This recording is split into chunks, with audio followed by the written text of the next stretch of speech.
Assalamualaikum warahmatullahi wabarakatuh. Alhamdulillahilladzi arsala rasulahu bil huda wa dinil haq liyudhhirahu 'ala ad-dini kullih wa kafa billahi syahida. Amma ba'd. Di dalam sebuah hadis yang diriwayatkan oleh Abu Hurairah radhiyallahu anhu qala Nabi sallallahu alaihi wasallam raghima anfu rajulin dzukirtu indahu falam yusalli alayya. Kama qala, hadis hasan riwayat Imam At-Tirmizi. Kata Rasulullah SAW, celakalah orang yang apabila disebut namaku lalu dia tidak bersolawat kepadaku. Hadis ini Pak, asbabul wurudnya adalah ketika Rasul khutbah tuh tiba-tiba di tangga tuh dia ngomong amin Pak. Jadi hadisnya panjang Pak. Fal martaqad darajatal ula qala amin. Wasaniyah qala amin, wasalis qala amin. Jadi di tiap tangga itu ngomong amin, amin, amin Nabi itu ya. Selesai sholat ditanya, ya Rasulullah, tadi kami mendengar engkau berkata amin pada setiap tangga itu, mau naik tangga itu. Apa sebenarnya terjadi? Kata Rasul bilang, tadi malaikat datang lalu ngomongnya tadi tuh raghima anf rajulin zakartu indahu falam yusalliya an. Celakalah orang yang ngedengar disebut nama Muhammad, namanya, bukan tentang nabi, namanya saja itu nama Muhammad itu, lalu dia tidak bersolawat, maka dia celaka. Raghima itu maknanya tersungkur Pak. Raghima tersungkur, anf itu hidung. Jadi hidungnya itu tersungkur ke tanah. Nah tuh. Jadi kalau kita dengar nama Muhammad gak bersolawat, dia akan tersungkur. Lalu Rasul bilang amin. Ya. Ada 3 perkataan, biasanya ingin bahas ini jelas. Lah nama Muhammad nih Pak, sebutan Muhammad itu ya, tidak harus dia itu seorang nabi. Namanya itu istimewa Pak. Allah Subhanahu wa taala Pak, dan banyak hadis sebelum menciptakan alam semesta ya, dia sudah berkata tentang nama Muhammad. Demi Muhammad saya menciptakan alam semesta ini. Saking mulianya itu nama itu Pak. Sebelum diciptakan alam semesta, bahkan ketika Nabi Adam AS pengen menyentuh Siti Hawa itu, karena tertarik sangat cantiknya Siti Hawa itu, dilarang sebelum mengucapkan sholawat kepada Nabi Muhammad. Saking istimewanya Pak. Lah kalau nama Muhammad sudah dicantumkan dalam Quran sebagai judul surat, kan udah hebat Pak. Judul surat itu di Quran. Bahkan banyak kemudian kisah-kisah tentang sholat pada Nabi ini. Dulu di Basra Pak, ada orang meninggal, bapaknya meninggal nih. Begitu mau dikubur Pak, wajahnya berubah seperti kambing. Sampai anaknya kelimpungan, ini mau berangkat haji Pak. Ini keluarga mau berangkat haji rombongan nih. Bapaknya meninggal di Basra. Begitu dimakamkan, ya berubah jadi kepala kambing. Anaknya kebingungan sampai dia nggak habis pikir nih gimana cara nguburnya nih, nggak ada orang satupun yang mau memakamkan Pak. Dia saking capeknya dia tidur lalu bermimpi ketemu Nabi Muhammad, dia bilang ucapkan sholawat kepadaku. Begitu siuman dia baca sholawat sebanyak-banyaknya, alhamdulillah Pak, wajahnya berubah kembali menjadi wajah manusia. Sampai kemudian ketika dia tawaf di Mekah itu, dia tidak membaca talbiyah, tapi yang dibaca salawat kepada Nabi, terus salawat kepada Nabi itu Sehari dia baca sholawat. Sampai seorang ulama bertanya yang meriwayatkan hadis ini, ya. Lalu dia cerita bahwa Nabi Muhammad memberikan inspirasi kepadanya untuk bersolawat kepada Muhammad agar wajah ayahnya itu berubah menjadi normal kembali. Doa yang kita panjatkan, Pak, dia akan mengambang di udara, Pak, kata Rasulullah SAW.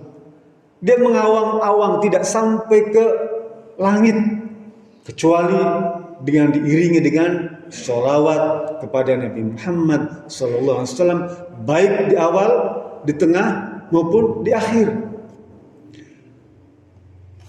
Kata Shakespeare, Pak, what is a name? Apalah artinya sebuah nama? Itu orang kafir.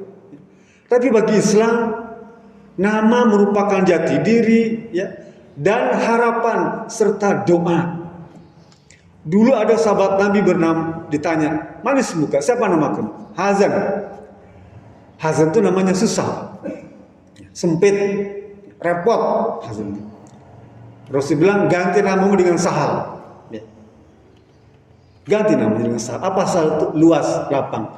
Dan betul, setelah ganti nama itu, apa yang terjadi?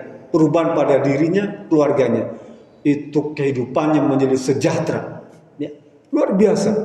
Karena berubahnya nama itu. Kalau begitu namanya punya arti. Iya.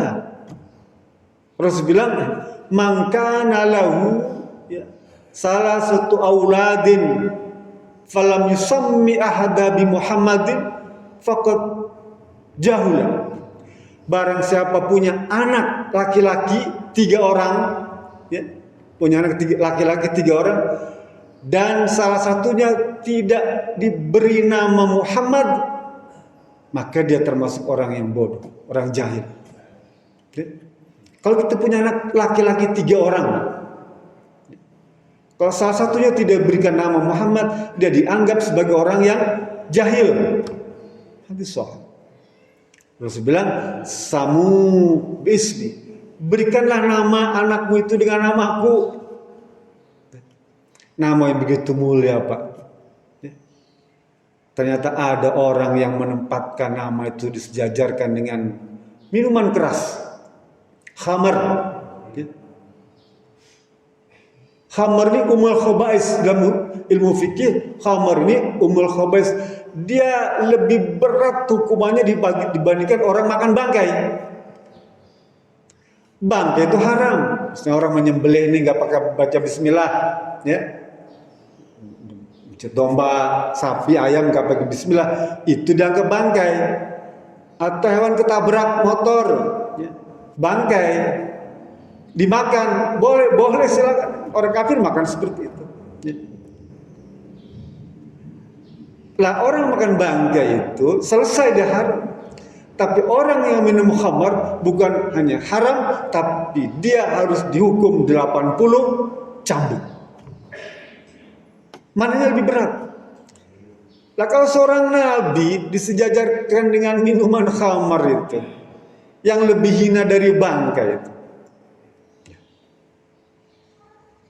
Gak mungkin seseorang itu tidak tahu bahwa itu Muhammad itu seorang nabi. Yang punya nama Muhammad itu cuma nabi Islam, gak ada lagi. Kalaupun ada profesi lain misalnya, contoh misalnya ada sebuah kota di Pakistan itu namanya Muhammadabad. Sekalipun nama kota, tetap kita harus bersolawat atas namanya itu, Muhammadabad itu. Sekalipun ditujukan bukan pada nabi, karena nama itu istimewa. Sama seperti nama Allah. Mungkin saja orang buat patung namanya Allah, namanya Allah. Tapi kita harus tambahkan Subhanahu wa ta'ala. Begitu juga Muhammad sallallahu alaihi, cukup sallallahu alaihi. Salawat kepada Nabi Muhammad. Kalau nama keluarganya sallallahu alaihi wasallam. Kalau dirangkai dengan keluarga itu. Jadi kembali lagi betapa sekarang ini, Pak, hampir banyak orang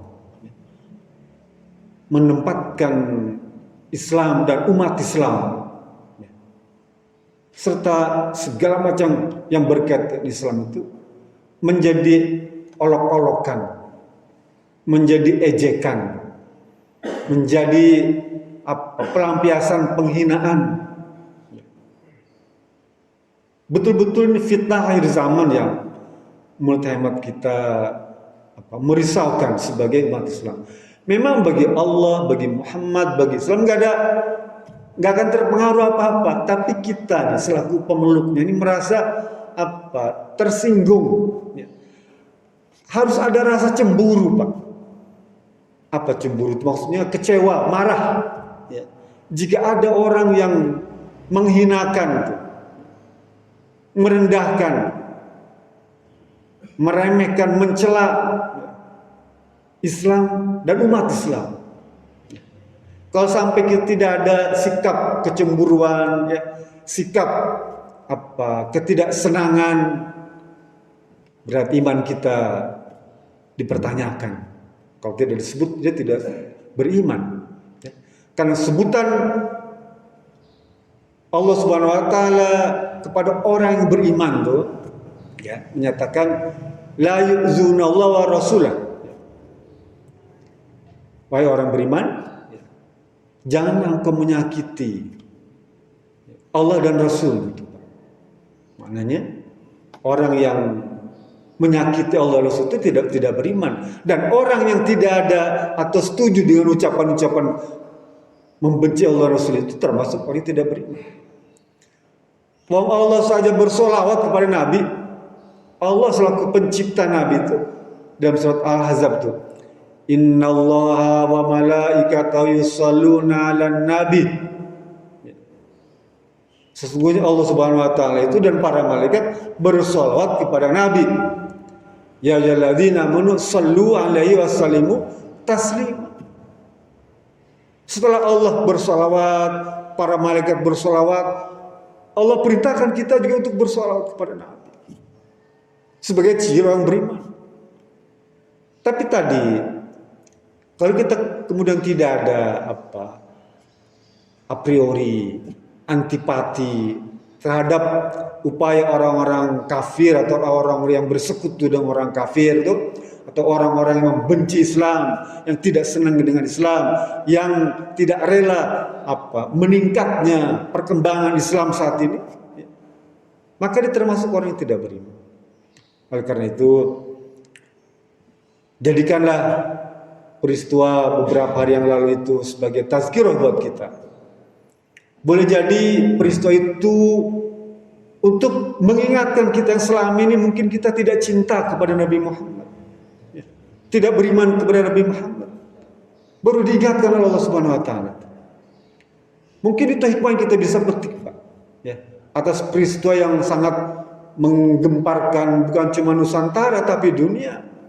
Jadi boleh jadi selama ini kita yang mengaku pengikut Nabi Muhammad sama sekali nggak peduli itu dengan sunnah Nabi Muhammad itu.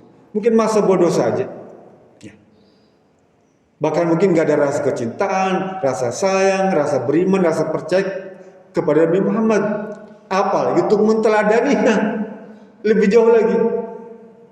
Karena saya renungkan, ya, ini mungkin cara Allah untuk mengingatkan kita semua agar kita kembali menyayangi, mencintai Nabi Muhammad Sallallahu Alaihi Wasallam. Mungkin itu bisa saya sampaikan. Lebih kurang mohon maaf. Billahi bismillah. Assalamualaikum warahmatullahi wabarakatuh.